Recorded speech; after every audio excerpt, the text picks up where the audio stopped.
네, 매번 말씀을 드리고 있는 것처럼 신명기는 이미 모세 자신이 가나안 땅으로 들어갈 수 없는 운명이라는 것을 자신이 이미 알고 또 그의 살아 있을 날이 얼마 남지 않았다는 것을 그가 알고 이제 사명이 거의 끝나가는 시점에 이 신명기 말씀이 기록됐다는 것을 우리가 알고 있습니다. 그래서 오늘 여기서는 자기 이후의 선지자를 일으킬 그 말씀을 오늘 여기서 하고 있는 것이죠. 그러니까 자기의 선지자 사명을 이제는 끝내고 이 땅을 떠날 때에 이제 그를 대신하여서 계속적인 선지자 사역을 할 사람에 대해서 오늘은 그 말씀을 여기서 하고 있습니다. 그래서 나와 같은 선지자를 일으키시리니 이 말씀을 여기서 하고 있는 거죠. 먼저 여기서 우리가 선지자가 도대체 어떤 사람이냐를 우리가 바르게 이해할 필요가 있습니다.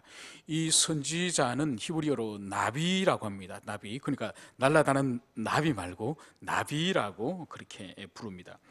이 선지자를 우리 한글 성경에서는 예언자라고도 또 번역을 하기도 하고, 그래서 사람들이 이 명칭에 대해서 오해를 하는 것이 바로 뭔가 하니까 예언이나 또 선지자라고 하는 우리 한글로 번역된 이 말 자체도 먼저선, 미리선, 먼저선, 그리고 알지, 사람자. 그러니까 미리 미래에 있는 것을 아는 사람이라는 그런 의미, 예언이란 말도 미리 알다는, 미리 말한다는 그런 의미지 않습니까? 그런데 이것이 히브리어 나비와는 사실 상당히 좀 다른 의미로 번역이 된 것을 알 수가 있는 거죠. 바로 뭔가 하니까 선지자라고 불리는 이 무리들이 실제로 구약의 선지서가 17권이지 않습니까? 선지서 17권 가운데에 장래일을, 미래의 일을 예고하는 그 양은 그러니까 선지자의 말씀 사역 가운데 5%도 안 됩니다. 나머지 90% 이상의 말씀 사역은 미래 사역을, 미래의 일을 말씀하시는 게 아니에요. 하나님께서 바로 뭐냐? 현재를 말씀하셔요. 현재를. 그러니까 이 나비라고 불리는 이 선지자의 본질적인 사명은 바로 뭔가 하니까 이 사람들은 두 가지의 매우 탁월하고 박식하게 상황을 파악을 하고 있습니다. 그게 뭔가 하니까 첫 번째로는 이 나비라고 불리는 이 선지자는 모세의 율법에 매우 박식한 사람들이에요. 그러니까 모세 율법의 거의 박사들이에요. 박사들. 그러니까 이들이 기본적으로 하나님 말씀, 그 시대의 모세 율법, 하나님 말씀 매우 탁월하게 밝은 사람이고, 두 번째로는 뭔가 하니까 자기 시대, 선지자들이 살아가던 자기 시대의 상황에 대해서 매우 이해가 박식한 그런 사람이에요. 그렇기 때문에 선지서의 약 90% 이상 되는 내용이 바로 뭔가 하니까 자기 시대를, 엘리야라면 엘리야 자신에게 펼쳐져 있는 자기 시대를, 엘리사라고 한다면 엘리사가 펼쳐져 있는 그 시대를 하나님의 그 밝은 말씀으로 그 시대를 판단하는 거예요. 그러니까 오늘날 목회자들하고는 좀 많이 다르죠. 오늘날 사실 우리 한국 교회 같은 경우에 좀 더 그런 부분들이 심하지 않습니까? 하나님 말씀은 열심히 연구를 하지만은 자기 시대에 대한 이해는 현저하게 약한 거죠. 그러니까 선지자는 원래 그런 사람들이 아니었다는 거죠. 모세 율법에 매우 탁월하게 하나님의 뜻을 잘 알 뿐만 아니라 시대 상황도 매우 잘 이해하는 그런 사람이라는 거죠. 그래서 목회자들하고 가끔 이렇게 만나서 이야기하다 보면은 현실 상황에 대한 인식이 바르게 되어 있지 않는 사람들이 되게 많습니다. 심지어 그런 것조차 관심도 없는 그런 목회자들도 많이 보는 거죠. 그러니까 오늘날 우리 한국 사회에서 일어나고 있는 이런 촛불 사태라든지 이런 문제를 세상 사람들은 나가서 그냥 시위하고 외치고 그 이상 없습니다. 탄핵하라 그러고 내려오라 그러고 이 이상은 사실 세상 사람들은 동인이 없는 거죠. 그런데 그리스도인들은 그 선에서 하면은 세상 사람과 뭐가 다를 바가 있겠습니까? 그렇게 해서는 안 되는 거죠. 그러니까 우리 그리스도인들은 더 근본적인 하나님의 말씀에 근거하여서 사실 이런 사태들이나 이런 현상들을 보고 분석하고 대안을 나름대로 제시할 수가 있어야 되는 거죠. 그러니까 이번에 이 탄핵 사태나 이 사람들의 배후를 거슬러 올라가면은 이것은 1, 2년의 문제가 아니라 40년 전부터 기획된 일이에요. 이게는 40년 동안 잉태되어서 그것이 씨가 드디어 출산한 사건이 바로 이 사건이죠. 그리고 이것이 하루아침에 어떤 사람의 농단에 의해서 일어난 일이 아니라 벌써 선대에 박 대통령의 아버지 때로부터 시작돼서 그 아버지의 그런 그 권위적인 그런 독재적인 그런 정권으로부터 그 자녀가 태어났고, 그리고 그 자녀에게 치명적인 영향을 미친 사람이 바로 최태민이라고 하는 그 사람이 가지고 있는 그 영적인 그런 이교적인 그런 데로부터 그의 딸에게 그것이 선계되어서, 그래서 박근혜 대통령이 완전히 정신과 영혼이 사로잡혀 버린, 그래서 자기 남동생의 말을 빌린다면은 그 최태민이라는 사람의 말만 떨어지면, 그 사람 이름만 나오더라도 자기 누나가 안절부절해가지고 이성을 잃어버릴 정도로, 그러니까 그건 이미 영적으로 미혹돼 버린 거예요. 그러니까 40년 전에 이미 잉태되어서 미혹된 것이 감춰져 있다가, 그래서 바울의 말씀 가운데서 감추어진 것 중에 드러나지 않을 것이 없다고 하신 그 말씀처럼, 주님께서 왜 40년 동안 아무도 이 세상 사람들이 파가지 못하고 있던 일이 1년만 지나면 대통령 다 아는데, 왜 1년 지나면 아무도 이제는 세상 사람들 파가지도 못하고 끝나버릴 일을 왜 1년 전에 이 일을 주님께서 드러내실까요?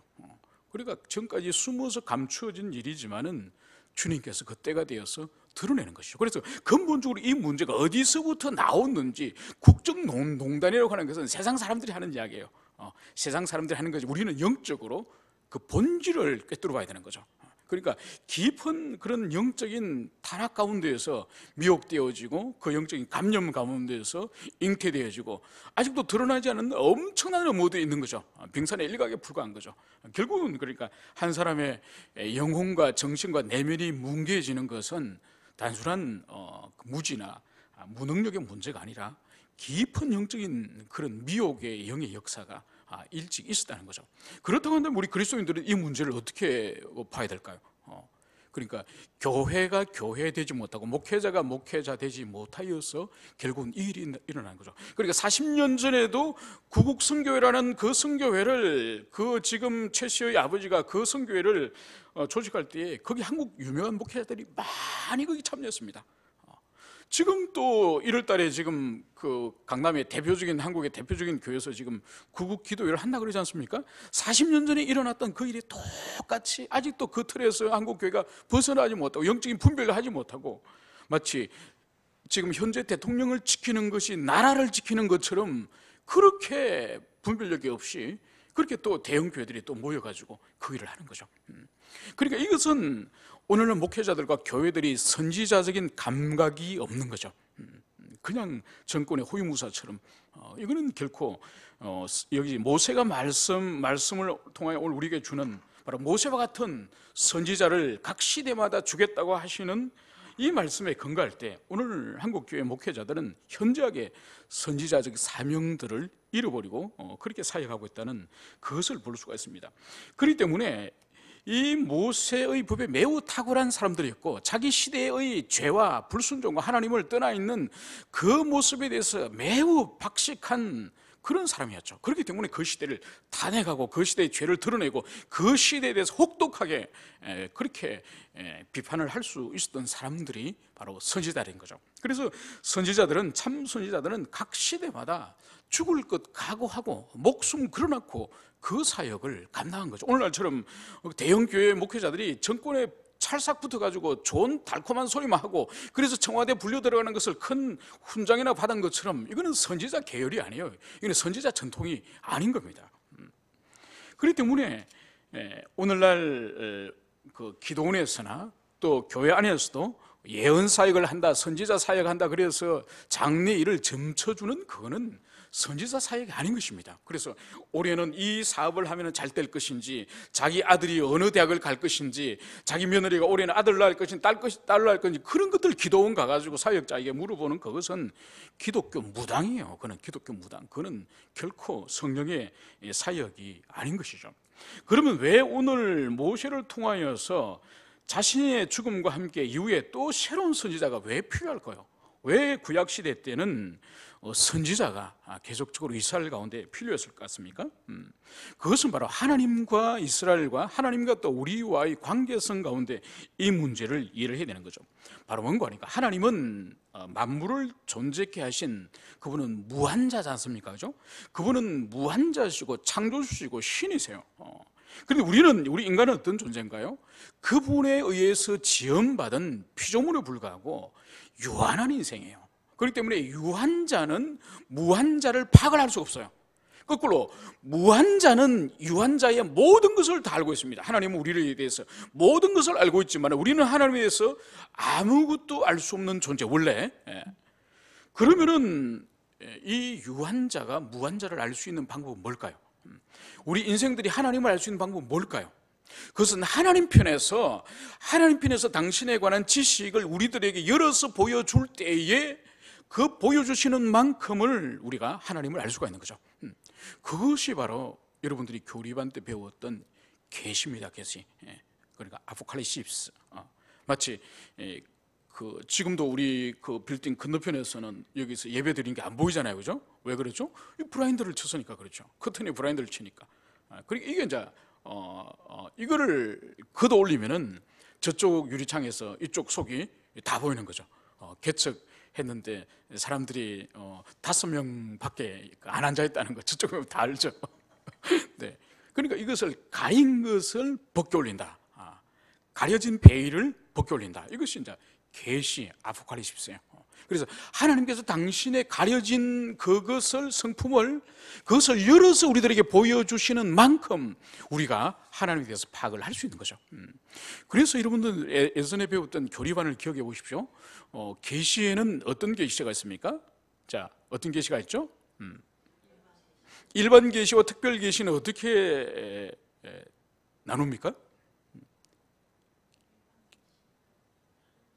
네, 일반 계시, 특별 계시를 어떻게 나누었죠? 네? 일반 계시, 특별 계시는 그 계시의 대상자들, 누구를 대상을 하느냐? 모든 사람으로 대상을 하느냐? 안 그러면은 하나님의 특별한 언약 관계에 있는 당신의 자녀들에게 말씀을, 계시를 주시느냐에 따라서 나누어지는 거죠. 그래서 일반 계시는 모든 사람들에게 하나님께서 태양의 빛을 주신다든지 비를 주신다든지 차별 없이 주는 거죠. 그런데 특별 계시인 하나님의 말씀이나 이 성경 계시는 이것은 하나님의 자녀가 아니고는 바르게 깨달을 수 없는 거죠. 또 다른 분류 방법이 하나가 뭐가 있습니까? 자연 계시와 초자연 계시죠. 자, 자연 계시와 초자연 계시는 어떻게 다르죠? 어떻게 다릅니까? 예, 자연 현상 거죠. 예컨대 1년이 365일이라고 하는 것이 똑같이 2016년도도 17년도도 18년도도 한 해는 365일이 됐다, 한 해는 400일이 됐다, 이것이 아니라 똑같이, 그죠? 그 시간이 하루도 24시간, 모든 것들이 그런 아주 우주 속에 있는 이런 자연 현상들이 아주 질서정연하게 그렇게 이루어지는 걸 보는 거죠. 그러면서 우리가 그 자연 세계 속에서 그 질서를 장악하고 질서를 운행하시는 분이 계시다고 하는 그것을 다양한 자연 질서 속에서 그것을 우리가 알 수 있는 거죠. 초자연 계시는 뭔가요? 네, 자연 계시의 그 자연 질서를 넘어서는 초자연적인 그런 사역을 통해서 하나님 당신의 능력과 신성을 드러내는 거죠. 그러니까 모세를 통하여 홍해의 바다를 쪼갠다든지, 그죠? 바다는 쪼개지는 게 아니에요, 그죠? 두부는 칼로 자르거나 물을 쪼갤 수는 있지만은 물은 쪼개지는 게 아니에요. 물이 원래 가지고 있는 것은 물은 쌓이는 것이 아니라 물은 수평을 향해서 펴지는 것이 수평 장력을 가지고 있는 물은요. 그래서 물을 따라면은 물은 낮은 곳으로 흘러가고 평평한 곳에는 그냥 펴집니다, 그죠? 그게 물의 성질이에요. 그런데 물이 어떻게 됐다고? 출애굽기에서는요, 지나갈 때 물벽을 쌓았다는 거예요. 얼음은 얼려가지고 살 수 있지만은 물은 살 수가 없는 거예요. 그런데 이것은 뭐죠? 초자연적인, 하나님의 초자연적인 역사를 통하여서 그 일이 일어나는 거죠. 그걸 통하여서 주님께서는 바다를 지으신 분이기 때문에, 주님께서 창세기 1장에 보시면요, 물은 무트로 모인 것, 그리고 뭇이 드러나게 하고 한쪽으로 모인 물을 바다로 부르지 않습니까? 그죠? 그래서 뭇과 바다를 주님께서 만드셨던 그분이 바다를 가르시는 거예요. 바다를 지으신 분인데 바다를 가르시는 수 있는 거죠.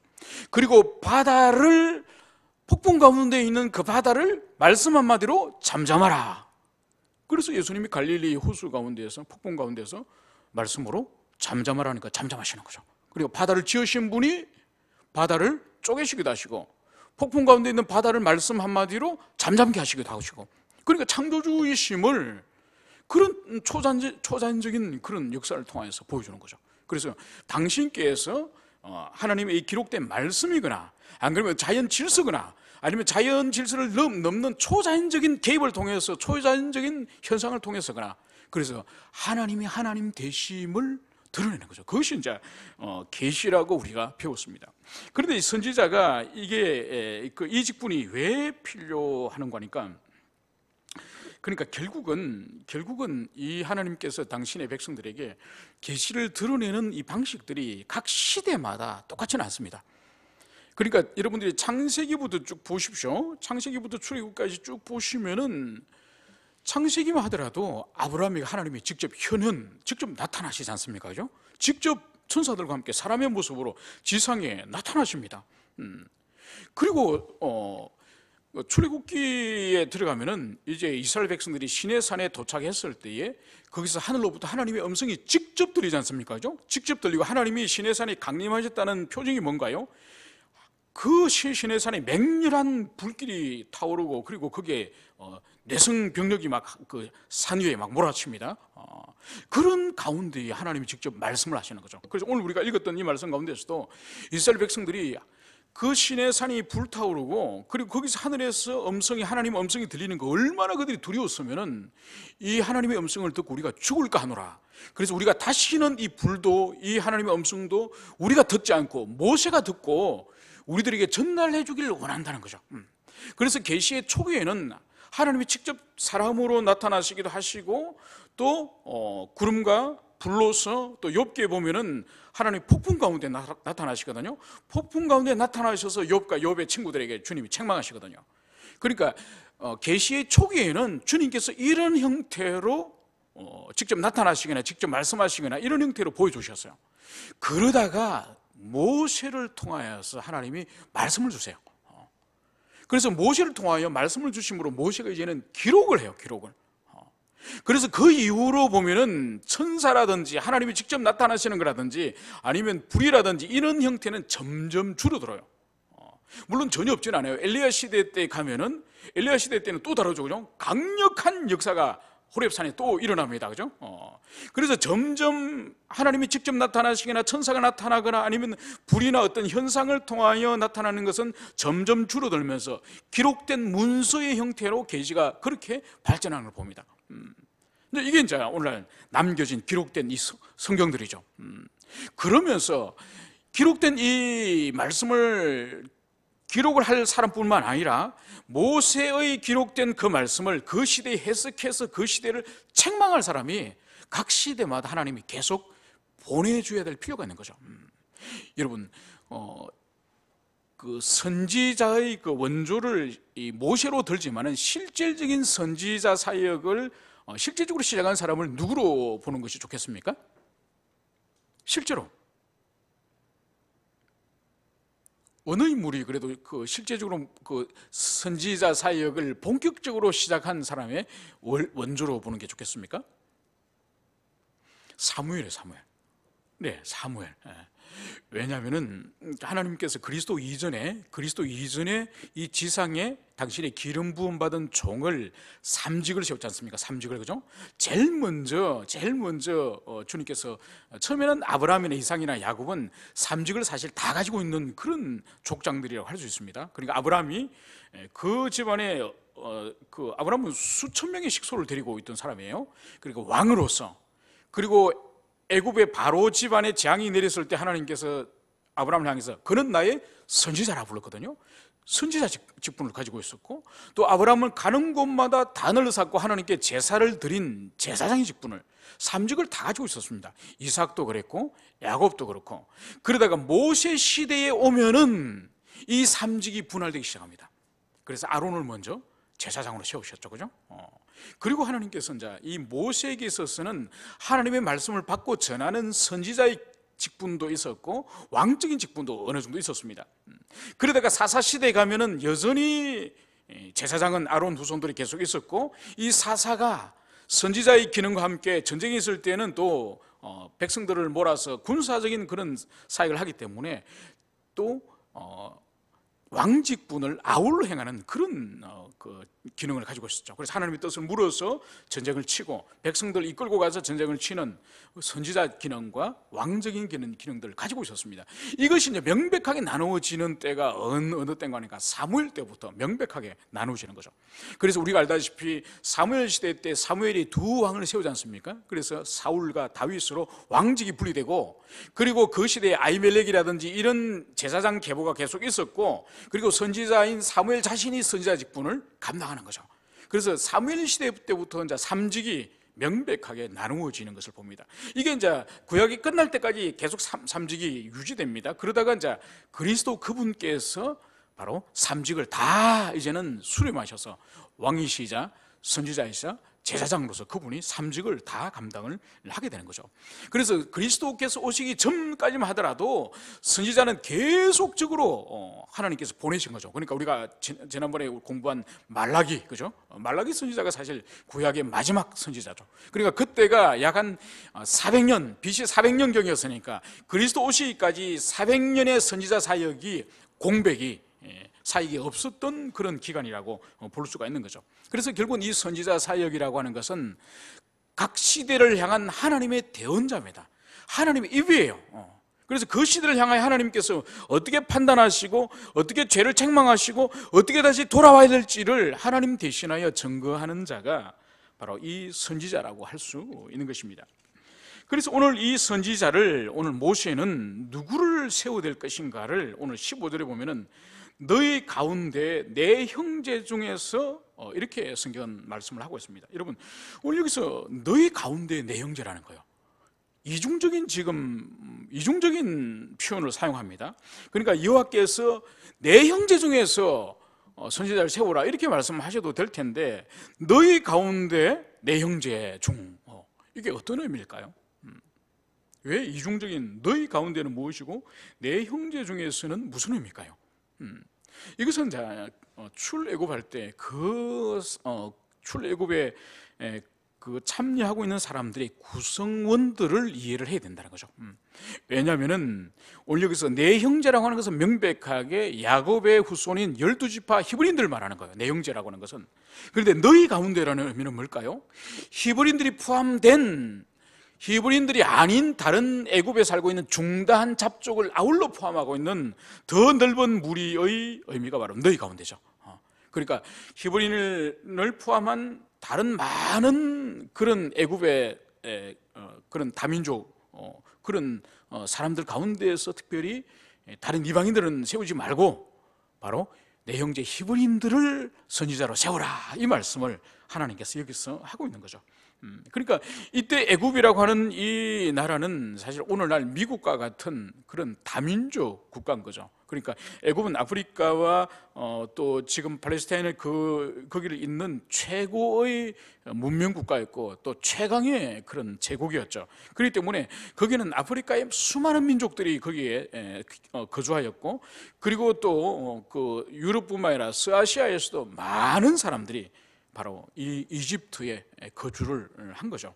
그래서 이집트는 오늘날로 치면 미국과 같은 다민족 국가로 이루어진 그런 제국이라고 볼 수 있습니다. 그래서 그 출애굽기에서도 허다한 잡족들이 출애굽에 동참하였다고 성경은 말씀을 하고 있습니다.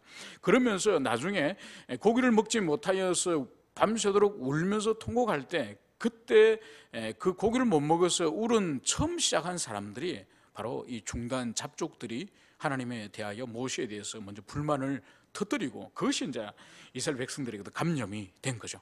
그래서 이제 여기서 말씀하고 있는 너희 가운데 내 형제라고 하는 의미는 바로 많은 출애굽의 무리 가운데에서 특별히 야곱의 후손인 히브리인들을 선지자로 세우라, 이 말씀을 여기서 하고 있는 것이죠.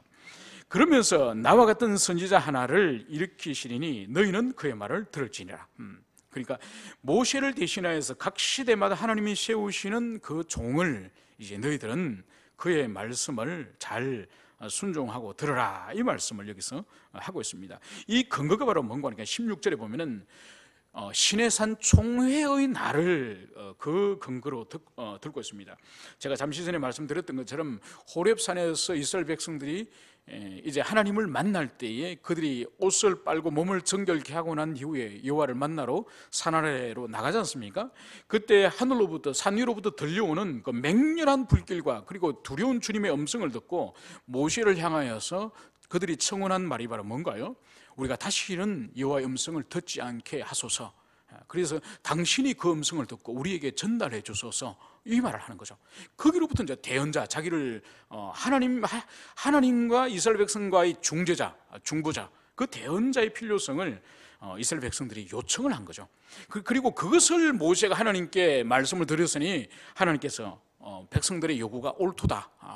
이제 내가 직접 이스라엘 백성들에게 말하는 것이 아니라 내가 너에게 말하고 너가 가서 이스라엘 백성들에게 전달하라고 그렇게 말씀을 하게 된 거죠. 그러므로 이제 선지자가 그 이후로 계속적으로 세워졌음을, 그것을 여기서 볼 수가 있습니다.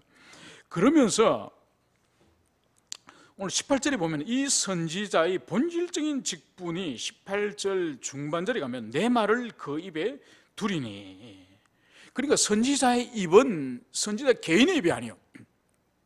그러니까 선지자의 입은 하나님의 말씀을 정확하게 전달해야 되는 그것이 선지자의 본질적인 사명인 거죠. 그러니까 개인적인 사사로운 이야기를 선지자는 하면 안 되는 사람입니다. 그것을 지어내서도 안 되고, 그것을 전달해서도 안 되고, 살을 덧붙여서도 안 되고, 있는 말씀을 빼서도 안 되고, 정확하게 하나님의 입으로서 하나님의 나팔이 되어야 되는 것이 선지자의 사명이라는 것을 여기서 분명히 말씀을 하는 것이죠. 그래서 내가 그에게 명령하는 것을 그가 무리에게 다 말하리라. 다 말하리라. 하나님이 모세에게 전한 그 말씀을 더해서도 안 되고 빼서도 안 되는데, 우리가 반복적으로 살펴보고 있는 것처럼 주님께서 모세에게 물을 달라고 하는 이스라엘 백성들에게 반석을 향하여서 명하라. 그러니까 바위를 향해서 물을 내라, 이렇게 바위를 향해서 모세가 소리만 지르면 되는데, 모세가 어떻게 했죠? 소리를 지르면서 화가 나서 지팡이로 때린 거죠. 어떻게 했습니까? 그러면 하나님이 말씀하신 것을 보탰죠. 행위로 보탰죠. 그러니까 우리가 볼 때는 뭐 주님 말씀 전하면서 좀 화가 나서 좀 한 성질 좀 한번 부린 거, 그거 가지고 하나님께서 40년 그 사역자로 부려먹고 나서 그거 가지고 가나안 땅 못 들어가고 한다면 너무 가혹한 거 아닙니까? 이런 생각이 충분히 들 수 있지 않습니까? 그죠? 그걸 지난번에 우리가 살펴봤죠. 주님께서 뭘 책망하셨죠? 하나님의 거룩함을 드러내지 않았다. 그러니까 하나님의 사역자들은 그래, 하나님의 사역자가 다른 게 아니에요. 목사 안수를 받아야 하나님의 사역자가 되는 게 아니에요. 주님의 일을 하는 모든 사람을 말하는 거야. 주님의 일을 하는 모든 사람, 심지어 자기 집에 자식을 가르치는 그 일이나 교사로서 어린아이를 가르치거나, 그리스도의 사역자들은 모두 다 그 사역을 통하여 거룩함을 드러내야 돼요. 자기를 드러내거나 아니면 자기 혈기나 자기 성질을 통하여서 모세처럼 바로 뭔가요? 거룩함을 드러내지 않고 혈기를 표현한 거죠. 그러니까 주님께서 모세에게 거룩함을 드러내지 못하였다고 가나안 땅으로 허락하지 않는 거죠. 그렇기 때문에 오늘 여기서 말씀하고 있는 것처럼 바로 여호와의 말씀, 그것만 다 전하는 그것이 바로 선지자의 사역이다. 그렇다고 한다면 오늘날 이 선지자 사역의 후예라고 할 수 있는 목회자 사역, 말씀 사역을 하는 이 목회자 사역도 동일하게 적용을 해볼 수 있는 거죠. 그러니까 오늘날 목회자를 가장 상징적으로 표현하는 그 청교도적인 방식이 바로 뭔가 하니까, 목회자들은 선지자와 사도의 후예다. 선지자와 사도의 후예라고 그렇게 말을 합니다. 그렇다고 한다면 오늘날 우리가 선지자와 사도의 후예라면 오늘날 선지자는 누구고 사도는 누굽니까? 네? 오늘날 선지자와 사도는 누구죠? 오늘날 선지자와 사도는, 이 시대 선지자와 사도는 선지자와 사도가 기록한 이 성경이에요, 성경. 오늘날 선지자와 사도가 따로 있는 게 아닙니다. 선지자와 사도들이 성령의 감동에 의해서 기록한 그 말씀이 바로 오늘날 선지자와 사도예요. 그래서 오늘 목회자는 뭘 하느냐? 목회자는 선지자와 사도를 통하여서 기록된 이 말씀을 정확하게, 가감없이, 더하지도 말고 빼지도 말고 이 말씀을 정확히 전달하는, 그게 오늘날 목회자 사역이에요. 그래서 선지자가 하신 선지자를 통해 주신 그 말씀과 사도를 통해 주신 그 말씀을 가감없이 드러내는, 그게 목회자의 사명이에요. 자기 걸 더 붙이면 안 됩니다. 있는 거 뺏어도 안 되는 거예요. 정확하게 선지자와 사도를 통해 기록한 이 말씀이 여전히 오늘날 선지자와 사도인 거죠. 이거를 증거하고 이것을 깨닫게 하는 그것이 오늘날 목회자의 본질적인 사역이라고 할 수 있는 거죠. 그래서 가끔 이렇게 목욕탕을 자주도 안 가지만은 가끔 갈 때 이렇게 CTS 같은 거에 켜진 걸 가끔 봅니다. 보면 막 되게 불편함. 그래서 아마 그 목욕탕 주인이 그 크리스찬이 있는지는 모르겠지만은 그걸 켜놓고 보면은 과연 저래 설교해도 될까? 과연 저게 사도와 선지자의 그 말씀을 드러내는 본질적 사명일까? 이런 마음이 들 때가 많죠. 그러니까 주님 앞에 큰 책망을 받을 수 있는 그런 일이 아닐 수가 없습니다. 그래서 오늘 19절에서는 누구든지 내 이름으로 전하는 내 말을 듣지 아니하는 자는 내게 벌을 받을 것이요. 그러니까 선지자와 사도의 기록된 이 말씀을 오늘 듣지 않는 자는 오늘 어떻게 된다고요? 하나님께로부터 벌을 받을 것이요. 벌을 받는다는 겁니다. 그러니까 어떻게 벌을 받을지는 그건 모릅니다. 어떤 방식으로 벌을 내릴지 몰라요. 그러니까 이 모세오경에, 특별히 신명기나 이 율법서 가운데에 하나님의 반복적으로 불순종에 대해서 말씀하시는 것 중에 하나가, 징계의 형태 중에 하나가 바로 뭔가 하니까 이스라엘 가운데 끊어질지라. 여러분, 이스라엘 가운데 끊어진다는 이 표현은요, 이거 엄청난 이 두려운 저주의 표현이에요. 끊어진다는 것은 더 이상 그의 후손들이 없는 단절됨을 말하는 거예요. 뭐 객사를 한다든지 사고를 당한다든지 어떤 불행한 일을, 질병이 걸린다든지 어떤 일이 발생해가지고 더 이상 후손이 없는 단절된, 그게 얼마나 두려운 거예요. 그런데 그런 말씀이 어디에 나오는 거 하니까, 어떤 계명에 나오는 거 하니까, 정결 예식을, 자기를 부정함에도 불구하고 정결 예식을 치르지 않고 공동체 어떤 모임이나 그런 데 참여할 경우라든지, 또 아니면은 안식일이라든지 주님이 정하신 규례를 스스로 지키지 않는 그런 사람들, 그러니까 밖으로 드러나는 끔찍한 죄는 주님께서 돌로 쳐 죽이라, 그렇게 보통 계명에서 말씀하지 않습니까? 쳐 죽이라고, 다른 사람이 죽이는 걸 말씀하고 있지만은, 그런데 매우 가볍게 보이는 죄 있지 않습니까? 그죠? 자기가 부정한 곳에 다녀왔는데, 아니 부정한 물건, 부정한 죽은 시체라든지 부정한 물고기라든지 부정한 동물을 만졌는데, 그거는 자기가 계명을 안다면은 자기를 정결하게 하고 예배 참여하거나 제사에 참여하거나 자기가 해야 되지 않습니까? 그죠? 그거는 하나님과 자기밖에 모르는 거예요. 다른 사람이 돌로 칠 수 있는 게 아니에요. 그런데 그런 계명을 어겼을 경우에 주님이 이스라엘 가운데 끊으실지라, 이런 말씀을 주는 거죠. 그러니까 여호와의 신앙이, 이 기독교 신앙이 얼마나 내면적이고 영적인 것인지, 하나님과 관계 안에서 주어지는 신앙인지 그것을 볼 수 있는 거죠. 그래서 끔찍한 큰 죄는 타자가 돌로 쳐 죽여가지고 심판을 행하지만은, 사람들이 모르는 엄밀한 죄는 자신의 신앙과 양심을 따라서 순종하지 않을 경우에는 그게 질병의 형태든지 사고의 형태든지 하여튼 끊어지도록 주님이 역사하시겠다는 거죠. 오늘 여기서도 보십시오. 이 말씀을 지키지 않는 자를, 듣지 않는 자를 오늘 내게 벌을 받을 것이요. 그리고 어떤 벌을 내린다는 말씀을 하지 않아요. 그리고 하나님께서 적절한 어떤 형태의 벌을 내리시겠죠, 그죠? 그러니까 주님께서는 하나님의 그 말씀을 만홀히 여기지 않도록 이렇게 말씀을 하고 있는 것이죠. 그런데 오늘 20절에 보면은, 그런데 이 세상에 선지자가 참 선지자와 함께 참 선지자가 아닌 선지자고 있을 수 있다는 그 말씀을 여기서 하고 있습니다. 오늘 20절을 함께 읽어볼까요? 20절 시작. 만일 어떤 선지자가 내가 전하라고 명령하지 않는 말을 제 마음대로 내 이름으로 전하든지 다른 신들의 이름으로 말하면 그것이 선지자는 죽임을 당하리라 하셨느니라. 네, 보십시오. 하나님의 선지자가 있는데, 하나님께서 그 사람 입에 넣어주신 말씀, 하나님의 말씀을 대언하라고 주신 그 말씀만을 전해야 될 텐데, 하나님이 주시지 않는 말씀을 하나님의 말씀이라고 전하는 사람이 이 모세 때부터 있을 수가 있다는 거죠. 이거는 이스라엘 역사 가운데 계속적으로 이런 문제들이 발생합니다.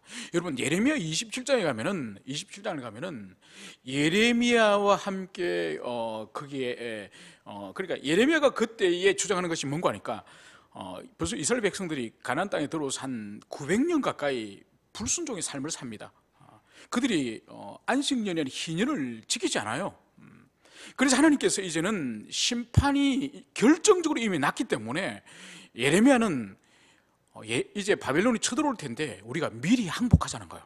하나님의 뜻은 항복하고 그리고 끌려가서 포로 생활을 70년 하고 그리고 우리가 회개하면은 하나님이 다시 돌려보내준다는 거예요. 그러니까 저항하지 말고, 저항하면은 백성들이 죽임을 당하고 성읍이 불타고 더 큰 고통을 백성들이 당하니까 왕이시여, 이미 하나님의 뜻은 우리를 심판하기로 작정하셨으니까 항복을 합시다. 여러분 오늘날도 만약 북한의 김정은이가 쳐들어온다는데 어느 목회자가 대통령을 찾아가서 각하 항복합시다. 항복하고 우리가 그동안 그 죄를 얼마나 많이 지었습니까? 우리가 항복하고 순순히 김정은이 밑에서 한 몇십 년 좀 노예 좀 지내봅시다. 이렇게 말하면 어떻게 되겠습니까? 그 목회자 돌에 맞아 죽지 않겠습니까? 그죠? 예레미야가 딱 그 형상이에요. 바벨론이 이제 쳐들어온다는 소문이 계속 들리는데 예레미야는 지금 우리가 할 일은 우리가 항복하는 일입니다. 항복해서 순순히 노예로 끌려가는 것이 하나님의 뜻입니다. 이 말을 한 거죠.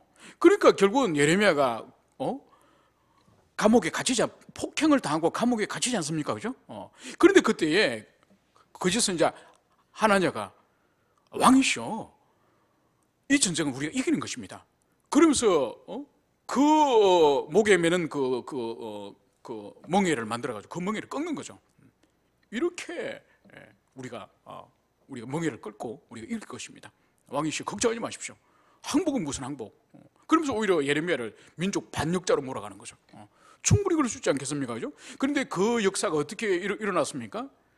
그 일이 이 하나냐 입에서 나온 왕이시여 우리가 이긴다는 그 말이 하나님께서 여호와께서 입에 넣어준 거예요? 아니죠. 아닙니다. 네. 그리고 우리가 알다시피 아합 왕의 죽음을 우리가 너무나도 잘 알지 않습니까? 그죠? 아합이 길랄라못을 다시 되찾으려고 전쟁을 치려고 할 때에 선지자에게 물어보고 하자는 그 의견에 400명의 선지자를 부르다가 우리가 이 전쟁을 치면은 과연 이기겠습니까? 지겠습니까? 그 말에 400명 모두가 400명 중 한 명도 올라가면 위험합니다. 왕이 죽습니다. 이 말 아무도 하진 않죠. 400명 모두가 올라가면 그 땅을 우리가 다시 탈환할 수 있습니다. 그렇게 말하는 거죠. 딱 한 사람 미가야만 왕이요 올라가면 안 됩니다. 바로 왕이 죽게 되고 이스라엘 백성들은 다 뿔뿔이 흩어집니다. 한 명이 딱 말을 하죠. 결국 전쟁 결과가 어떻게 이루어지죠? 왕이 죽는 거죠. 또 백성들은 다 흩어지는 거죠. 그러니까 여호와께서 넣어주는 말씀을 증거하는 사람도 있었지만은 여호와께서 넣어주지 않는 말씀을 증거하는 것도 교회 역사 가운데 얼마나 많은지 모릅니다.